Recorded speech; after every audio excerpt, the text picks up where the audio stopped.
Et en fait, en termes de ressources naturelles, l'Afrique n'a vraiment rien à envier aux autres continents, hein. C'est un continent d'une richesse incroyable, que ce soit dans le domaine des minerais ou dans les terres arables.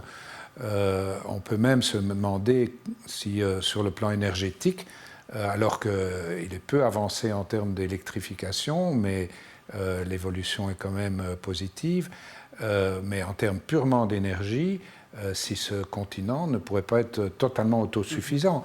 Donc, est-ce que le défaut de ressources naturelles globales, globales au sens dans le globe, n'est pas plus gênant pour les autres continents que pour l'Afrique finalement?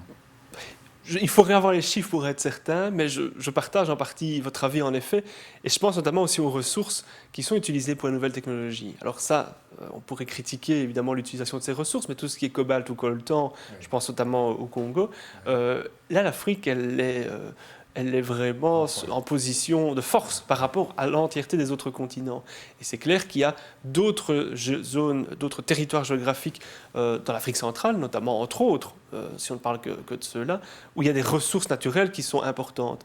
Donc l'avantage de l'Afrique, moi je raisonne toujours en termes de territoire. Il ne faut pas oublier que une région, un ensemble d'États, une organisation internationale, elle a du poids si elle a donné un territoire. Ce n'est pas pour rien, et si je prends une comparaison, que la Russie est un territoire et un État qui pèse autant, c'est le plus grand État au monde.